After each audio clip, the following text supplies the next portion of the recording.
Welcome back. Today we are going to dive in on Oracle on AWS RDS connectivity pattern. It is a slightly difficult area. I'm trying to make it like as easy as possible. See you then.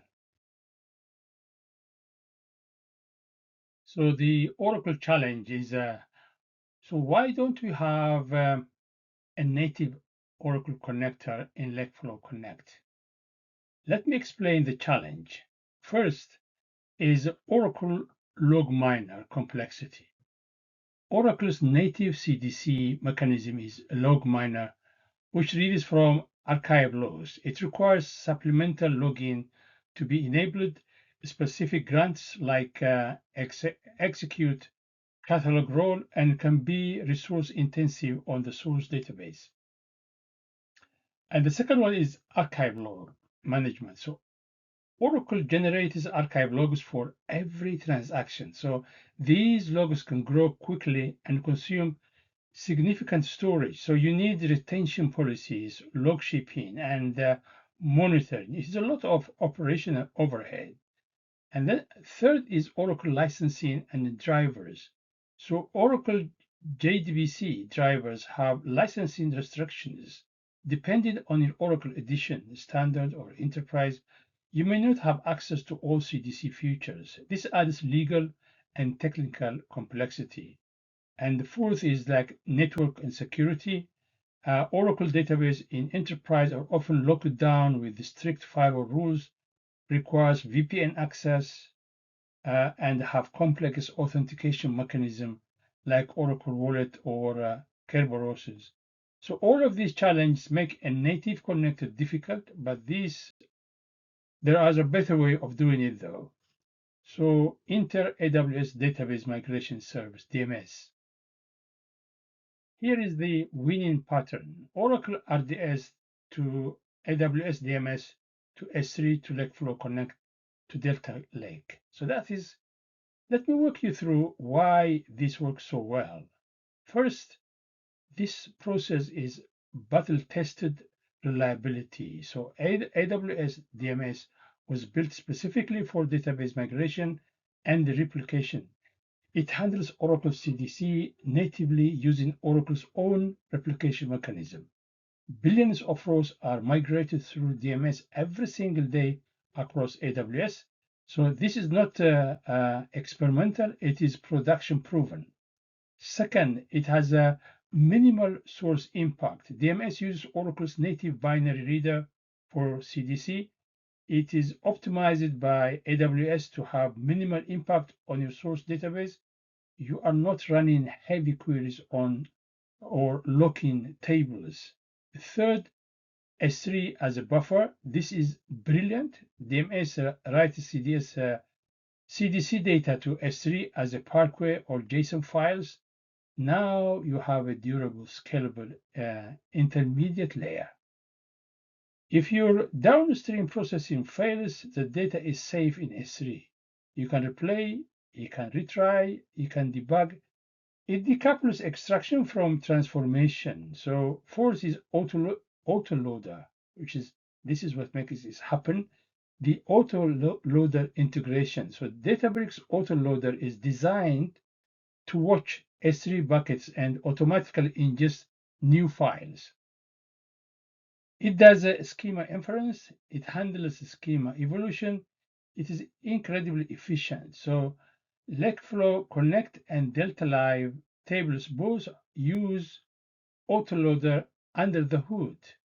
Fifth, cost-effective DMS pricing is pay-as-you-go. You only pay for the replication instance while it is running and the data transfer. So no expensive persistent infrastructure. And the sixth is built-in security, IAM rows, encryption address, and in transit. So VPC endpoints, all of this is native to AWS. So your security team will love it. So that is a very good solution to have. So let me show you the architecture diagram for that. This diagram is from my previous work environment. So we had like data in Oracle, which is Oracle AWS. So we need to configure a full load and CDC load in Oracle there in AWS, and therefore you have the DMS. When you configure the DMS here as a service, you have the source endpoint and the target endpoint. So the source endpoint here is going to be your Oracle in AWS, and the target endpoint is going to be S3.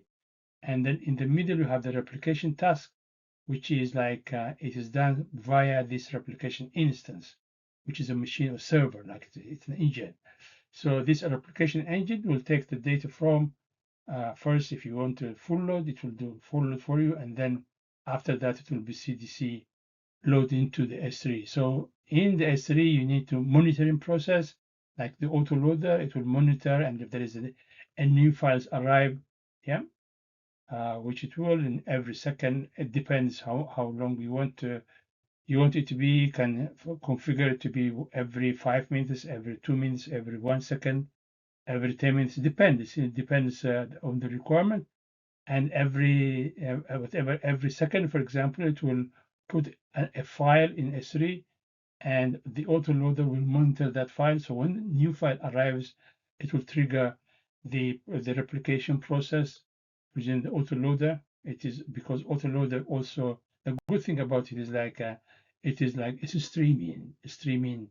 The autoloader can also do streaming, not batch processing.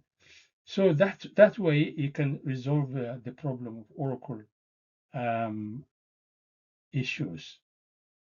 So the first one, we saw the movement from AWS to S3. In here, it shows you from S3 to Databricks. So Lake Connect, under the hood, it has autoloader. So this is a point. So you use Lakeflow, and then the autoloader of the Lakeflow will take the data from AWS, and it is going to put it into the volume and the process going on here. So here is like AWS diagram image here, Oracle to DMS to S3 to Lakeflow to the medallion architecture, bronze, silver, gold. That is just going to happen. I think we need to have a setting in AWS, DMS, and also the Lakeflow Connect, and therefore this way we can create that pipeline. Again, I'm going to promising you to create a pipeline from AWS Oracle DMS to Databricks. Yeah. Thank you for watching. This is the end of the connectors.